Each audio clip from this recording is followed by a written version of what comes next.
네, 여러분 안녕하십니까? 우리가 이제 기존에요 기본 이론 강의를 마쳤고요. 자, 오늘 이제 최근 기출문제 풀이 및 심화 이론 강좌를 들어갑니다. 근데 강좌에 앞서서 우리가 이제 OT를 하고서 본격적으로 강의를 들어가도록 하겠습니다. 자, 여러분들 다 교재 받아보셨죠? 예, 교재는 여러분 이렇게 생겼습니다. 예, 성정호 한국사, 우정석 이보, 기출 총정리. 자, 이렇게 이쁘게 나와 있는 교재인데요. 자, OT 같은 경우는 여러분 제가 크게 세 가지로 한번 구성을 해봤습니다. 첫 번째 여러분들, 자, 강좌 소개. 두 번째 여러분들, 이제 책 소개. 책이 어떻게 구성되어 있는지 소개하고 여러분들. 세 번째가 이제 여러분들, 이 책과 이 강좌를 어떻게 여러분들 하셔야 될지 공부 방법 및 활용 방법을 말씀을 드리도록 하겠습니다. 자, 첫 번째로 강좌 소개인데요. 이 강좌는 여러분들 기출문제 풀입니다. 근데 기출문제만 푸는 것이 아니고요. 우리가 기본 이론 시간에 다루지 못한 또는 시험에서 당락을 결정짓는 여러분들이 가장 어려워하고 출제위원들이 이 문제를 내면서 여러분들을 떨어뜨리기 위해서 악착같이 냈던 그런 문제를 대비하기 위한 심화 이론까지 대비하는 강좌가 되겠다. 그래서 단순하게 우리가 기출문제만 풀이하는 강좌라고 생각하지 마시고요. 여기는 기출문제하고 우리가 고난이도 문제, 시험 문제에서 굉장히 어려운 최고 당락을 결정짓는 그런 문제를 해결하는 심화 이론 강좌라고 여러분들 생각하시고서 이 수업을 들으시면 되겠습니다. 그래서 여러분들 제가 어떤 경우는요. 한 문제를 풀기 위해서 제가 20-30분 이상 상당히 오랜 시간 동안 제가 강의를 하는 경우도 있어요. 그러니까 여러분들 그런 것들을 굉장히 잘 적어 두시고요. 하나하나 필기하시면서 차근차근 따라오시면 되겠다. 그럼 강좌는 여러분들 자, 기출문제와 기출문제 풀이와 그다음에 심화 이론 강좌라는 것을 꼭 기억해 두셔야겠다. 자, 그럼 두 번째 책 소개인데요. 여러분 책 같은 경우는 제가 아까 보여드렸던 것처럼 이렇게 아주 이쁘게 여러분들 아주 큐티하게 잘 나왔습니다. 근데 여러분들 책 두께를 한번 보세요. 얇습니까? 그러면 두껍습니까? 네. 다른 기출문제집에 비해서 굉장히 얇은 편입니다. 그렇다고 엄청 얇은 건 아닌데 여러분들 왜 제가 얇게 구성을 했냐면요. 자, 우리 시험이 여러분들 얼마 안 남았어요. 불과 몇 개월도 안 남았습니다. 근데 그 많은 여러분들 4천제라든지 3천제라든지 2천제라고 하는 엄청난 두꺼운 기출문제집을 지금 풀만한 시간이 절대 없다. 왜? 우리 여러분들 한국사도 해야 되죠. 우금도 해야 되죠. 그리고 시험에서 당락을 결정짓는 컴퓨터 일반도 해야 돼요. 그러니까 한국사에 그렇게 많은 시간을 투자할 만한 시간이 많지가 않다. 그래서 여러분 제가 비교적 얇게 구성을 했는데요. 요 얇게 구성한 이유는 방금 제가 언급한 시간이 많지 않기 때문이라고 하는 이유도 있지만 가장 중요한 거는 뭐가 되겠다? 바로 한국사라는 과목이 여러분들 학설이 정말 많이 바뀝니다. 선생님, 한국사라는 게 학설이 되게 뭔가 잘 안 바뀔 것 같은데요? 예전부터 내려오는 이야기가 쫙 오는 거 아닌가요? 라고 생각할 수 있겠지만, 여러분들, 연마다 좀 차이는 있지만, 일반적으로 한국사 같은 경우는 한 해에요, 학설이 20번 이상 바뀌는 경우도 있습니다. 그러니까 굉장히 다양한 이야기가 바뀌기 때문에, 예전 학설에서는 예를 들어 1번이 정답이었는데, 오늘날 같이 여러분 다르게 최근에 기출문제를 풀어보면 2번이 정답인 경우도 있다는 얘기죠. 같은 문제를 두고서요. 예를 들어서 그런 게 있습니다. 대한민국 임시정부에 여러분들, 창조파하고 개조파가 있어요.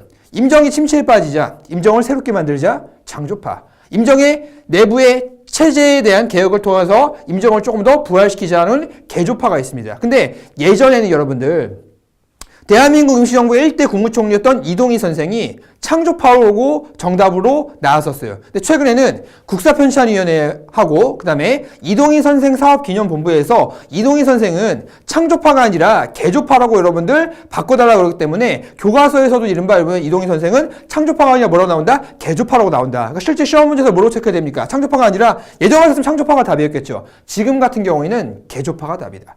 그리고 또 비슷한 문제가 여러분들 김구 선생님이 만들었던 이른바 여러분들 이봉창, 윤봉길, 봉브라더스가 활용했던 한인애국단이라는 조직이 있습니다. 이른바 여러분 의열활동을 했던 조직이죠. 근데 그 조직 같은 경우에는 예전에는 만들었던 그 시기가 1926년으로 봤지만 지금 1931년이 답입니다. 이렇게 생각보다 학설이 많이 바뀌어요, 여러분. 그렇기 때문에 최근 기출문제를 반드시 풀어보셔야 되는 이유가 학설 문제 때문이에요. 예전 기출문제를 막 풀었어요. 몇 년 전 걸.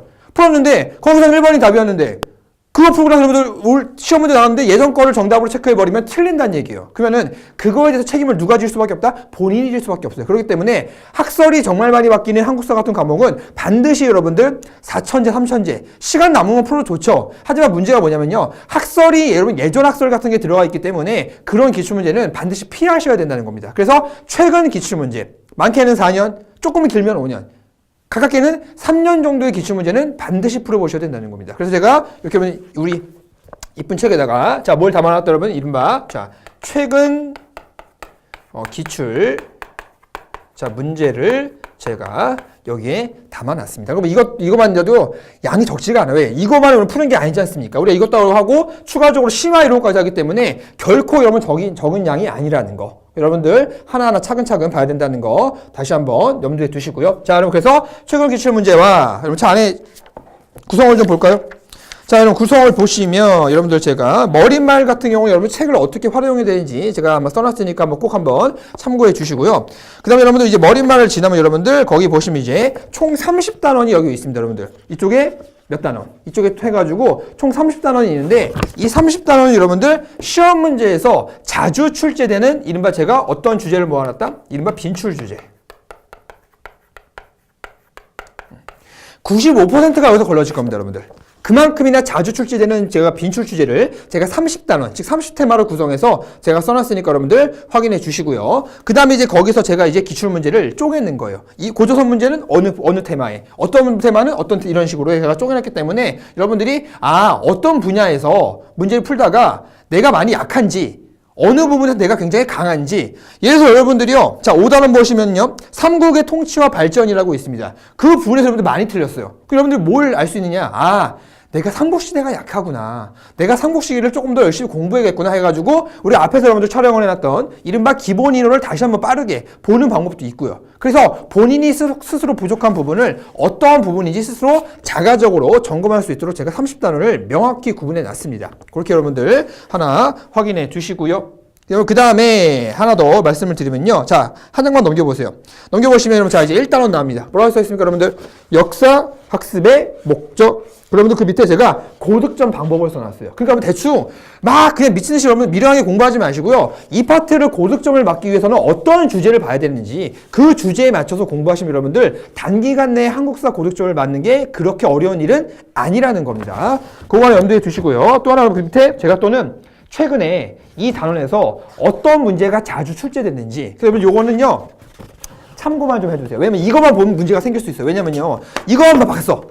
그냥 다른 문제가 나왔어요. 그럼 틀리는 거 아닙니까? 그러니까 최근에 역사의 의미, 한국사의 바른 이해 이런 부분이 나왔구나 라고 느낌만 잡으시면 된다는 얘기예요. 사실 기출문제라는 게 여러분 묘하게 반복되는 패턴을 갖고 있거든요. 그렇죠 여러분? 그렇기 때문에 반드시 여러분 이 부분도 참고하는 수준에서 좀 기억을 해두시면 되겠다. 여러분 그래서 제가 최근 기출문제와 빈출 주제 그리고 고득점하는 방법까지 제가 책에다가 자세히 기록해 놨으니까 꼭 확인해 주시기 바랍니다. 세 번째 바로 공부 방법이 되겠다. 도대체 이 강좌와 이 책을 어떻게 활용할 것인가? 자 여러분들 문제를 명확히 봅시다.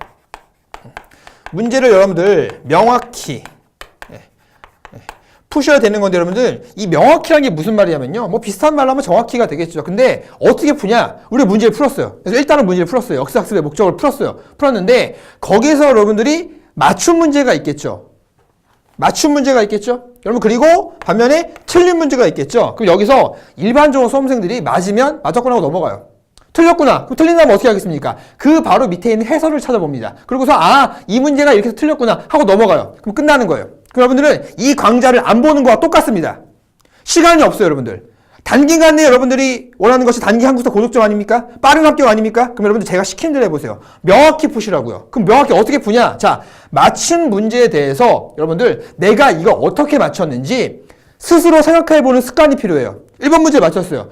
내가 1번 문제에서 서양의 역사관을 물어봤는데 서양의 역사관에서 내가 명확히 이 부분을 알고 있었기 때문에 맞췄다라고 생각하시고 나서 문제표 쓰세요. 여러분들 여기 빈 공간 있잖아요. 빈 공간 있지 않습니까? 빈 공간에 여러분들 쓰세요. 내가 이거를 어떻게 맞췄는지 아니면 내가 2번과 3번을 고민하다가 2번을 맞췄는데 3번과 헷갈렸다. 그럼 그 부분을 쓰시라고요. 왜 헷갈렸는지 그걸 쓰시라고요. 그걸 머릿속으로만 생각하지 마시고 내가 2번과 3번을 고민하다가 3번을 찍어서 맞았다. 이런 식으로 체크를 해두시라고요. 왜냐면 이걸 해두시면서 여러분들 내가 스스로 뭐가 부족한지 그걸 파악할 수 있어요. 그리고 설사 그 문제를 맞췄다고 할지라도 2번과 3번이 여러분 고민하다가 만약에 맞췄다고 하면 그 문제를 맞췄다고 얘기할 수 있나요? 여러분들 여기서 이 기출문집에서 백날 맞추면 무슨 소용이 있습니까? 물론 맞춰서 나쁠 건 없겠죠. 중요한 건 어디 가서 맞춰야 되는 겁니까? 시험장 가서, 실제 시험장 가서 맞춰야지 제일 중요한 거 아닌가요? 그러니까 여러분들 여기서 맞힌 거에 대해서 내가 어떻게 맞췄는지, 고민하나 맞췄는지, 명확히 맞췄는지 그걸 옆에 쓰시라고요. 그게 스스로가 자기를 분석하고 자기를 체크하는 방법이에요. 그 맞은 문제에 대해서는 반드시 내가 어떻게 맞췄는지, 맞췄다고 그냥 넘어가지 마세요. 그 다음에 이 문제가 똑같이 나오거나 또는 조금 변형돼서 나왔을 때 그 문제를 자기가 맞춘다는 보장이 있을까요? 없습니다. 반드시 그 문제를 여러분들 자기 거로 만드는 체화시키는 작업을 반드시 하셔야 된다. 많은 수험생들이 이걸 안 해요. 맞은 문제는 기분 좋아. 그냥 넘어간다고요. 왜? 다음에 맞힐 거라고 착각을 한단 말이에요. 그게 아니라는 것이죠. 그렇죠? 그럼 또 하나, 두 번째. X. 틀린 문제죠. 틀린 문제에 대해서 여러분들 어떻게 한다? 해설만 보고서 1번이 이래서 틀렸구나, 2번이 이래서 틀렸구나 하고 넘어가시면 안 돼요. 그러면 다음에 여러분 생각해 보세요. 단 3일만 지나보세요. 아니, 일주일만 지나보세요. 일주일만 지나고 나서 그 문제 다시 한번 퍼보세요. 그러면 내가 그때 해설이 기억이 날까요? 해설 기억 안 납니다. 저조차도 기억이 안 나요. 내가 그걸 왜 틀렸는지. 그렇기 때문에 여러분들 틀린 문제를 해설을 보고 확인을 하세요. 그 확인을 하면 여러분들 자 어떤 걸로 넘어가냐면요. 이해하는 작업까지 온 거예요. 이해하는 작업. 아, 이게 무슨 말인지 이제 이해가 되겠다. 근데 이해가 된다고 해서 내가 되는 게 아니란 말이에요, 여러분들. 반드시 뭐 하는 작업? 내 것으로 만드는 체화시키는 작업을 해야 돼요. 그러면은 아까 제가 맞은 문제에서 언급한 것처럼 틀린 문제도 그렇게 언급을 하셔요. 어떻게 이제 그 기록을 했냐면은 내가 이 부분에 대해서 몰라서 틀렸다. 아예. 그럼 몰라서 틀렸다고 쓰시라고요. 머릿속으로만 기억하지 마시고 몰라서 틀렸다고 쓰시고요. 그 다음에 이런 경우도 있을 거 아니에요. 내가 1번과 2번을 고민하는데 1번과 2번이 예를 들어서 근초공항이 업적이었어요. 근데 1번 둘 다 근초공항이 업적인 것 같아요. 근데 정확히 말하면 1번과 2번 중에 하나만 근초공항이 업적일 가능성이 높죠. 왜? 그 문제는 옳지 않은 것을 고르는 문제일 테니까요. 그러면은 그 문제에서 1번과 2번을 둘 다 근초공항의 업적을 고민을 했다면은 여러분들이 뭐에 약한 겁니까? 근초공항의 활동이나 근초공항의 업적에 대해서 명확히 아직 정리가 안 됐다는 얘기예요. 그러면은 내가 근초공항의 업적에 대해서 잘 몰라서 틀렸다. 적어놓고서 우리 기본서 있잖아요. 이 책 말고 우리 앞 강좌에서 했던 기본서 있잖아요. 그걸 찾아보는 작업을 하시라고요. 그 찾아보는 작업을 하는 순간 그것이 바로 자기 거가 되는 겁니다. 체화시키는 작업이 돼요. 그러면은 그 다음에 근초공항에 관련된 업적 또 이런 문제가 나왔을 때 틀릴 가능성이 현저히 떨어집니다. 그럼 반대로 맞힐 가능성은 현저히 올라간다는 것이 되겠죠. 그러니까 절대 해설만 눈으로 보고 나서 이래 틀렸구나 이거 하지 마세요. 단 3일, 크게는 일주일 지나서 그 문제를 다시 봤을 때 그 해설이 기억이 날까요? 절대 안 납니다. 제가 장담코 얘기할 수 있어요. 왜? 저도 그랬거든요. 그 해설을 보는 순간 내가 아는 것 같아요. 여러분 아는 것 같은 거하고 체화시킨 거하고 똑같은가요? 아는 것은 자기 게 아니에요. 그 당시에 그 달콤하게 해설 봤을 때 내가 뭔가 아는 것 같은 느낌만 받을 뿐이지 자기 게 아니란 말이에요. 반드시 여러분들 뭐 하는 작업? 체화시키는 작업. 어떻게 한다? 아는 문제는 내가 어떻게 맞췄는지 옆에 쓰세요. 그리고 틀린 문제는 내가 어떻게 틀렸는지 반드시 이 작업을 하셔야 된다. 그리고 나서 시험이 얼마 안 남잖아요. 한 달이나 여러분들 점점 가까워질 거 아닙니까? 그러면은 마지막으로 한 달 남았을 때는요. 옆에 쓴 것만 보는 거예요. 내가 그때 어떻게 문제를 몰라서 틀렸는지, 알아서 맞췄는지 이거 옆에 써놓은 그것만 보는 거예요. 그러다 보면은 내가 다시 한번 기억이 부활된단 말이에요. 기억이 희미해졌다가 내가 써놓은 걸 보면서 부활하고 기억이 희미해졌다가 다시 부활하면서 그게 오랫동안 기억이 남게 된단 말이에요. 그래서 여러분들 시험장 가서 맞추시면 돼요. 물론 여기서도 좋은 성적 맞추시고 여러분들 그리고 시험장 가서도 좋은 성적 맞추면 너무너무 좋겠지만 여러분들 여기서 많이 틀린다 그래서 절대 여러분들 상심하시거나 그럴 필요 없어요. 왜? 내가 부족한 부분을 느끼면 되거든요. 근데 실제 여러분들 시험생들이 사람이잖아요. 우리가 사람이잖아요. 그러다 보니까 문제를 풀다 많이 틀려요. 이상하다. 나 기본 이론을 열심히 들었는데 왜 많이 틀렸지? 당연해요, 여러분들. 기본 이론을 열심히 들었다고 해서 실제 여러분 문제라고 하는 실전 강화를 보는 기출 문제가 다 맞는다는 보장이 없어요. 왜? 문제풀이하고 여러분 이론은 다른 개념이기 때문에요. 실제 이론에서 배웠다고 해도 여러분들 실전 감각을 우리가 익히는 이 강좌를 함께 해야지만 성적이 오르는 거예요. 그렇기 때문에 여러분들 많이 틀렸다고 행여나 내가 뭐가 부족하다고 해서 여러분들 실망할 필요가 없어요. 부족하게 당연한 겁니다. 여러분들 일반적으로 수험생들이 문제를 풀 때 여러분들 여러분들 합격하는 애들 들어보면요 시험장에 가기 전까지 대략 1000문제에서 1500문제를 풀어요. 여러분 우리 이 문제 있죠. 그리고 이거 끝나고서 우리 뭐 있습니까? 300제 강좌 있죠. 그리고 파이널 특강으로 뭐가 있습니까? 실전 동영 모의고사 있죠. 그거만 다 합쳐도 여러분들 거의 1000문제 가까이 됩니다. 그러니까 여러분들 절대 지금 많이 틀린다고 절대 실망하지 마세요. 오히려 그런 거를 더 좋게 생각하세요. 야, 지금 틀린 게 얼마나 다행한 겁니까? 이 마인드를 잊지 마세요. 그리고서 이 강좌를 들으셔야 됩니다. 왜? 이 강좌가 결코 녹록하지 않기 때문이죠. 굉장히 타이트할 겁니다. 굉장히 중요한 심화 이론들을 많이 다루기 때문에 여러분들 하나하나 여러분들 필기하시다가 여러분들 정리해야 될 거 아니에요. 잠깐 정지시키세요. 정지시키시고 얼른 적고 다시 키고 충분한 시간을 여러분 투자하셔야 되는 것이 바로 첫 번째 기본 이론 강좌하고 두 번째 우리가 이제 진행하게 될 기출문제와 심화 이론 강좌가 되겠다. 여러분 그래서 이렇게 여러분들 강좌 소개, 그 다음에 책 소개 반드시 여러분들 뭘 풀어봐야 된다는 거 최근 기출문제를 풀어봐야 된다는 거 염두에 두시고 세 번째 공부 방법 문제를 어떻게 하자? 명확히 풀자. 맞춤 문제 틀린 문제 반드시 스스로 그걸 체화시키는 점검하는 작업을 반드시 하셔야지만 이 강좌가 여러분들 빛을 봅니다. 제가 여러분들 드리고 싶은 건요. 몇 년 동안 한국사 공부해가지고 여러분들 그 고득점 아니에요, 여러분들. 사실 까놓고서 5년 동안 고득점 공부한 한국사 누가 안 오르겠어요. 단기 고득점 제가 시킨 대로 해보십시오. 반드시 여러분들 이루어질 겁니다. 여러분 그래서 저는 열심히 알차게 준비해 왔으니까 여러분들 끝까지 포기하지 않고 저와 함께만 가시면 되겠습니다. 여러분 그래서 OTN 여러분 이렇게 마무리 짓겠고요. 우리 잠깐 쉬었다가 바로 이 본 강좌로 넘어가도록 하겠습니다.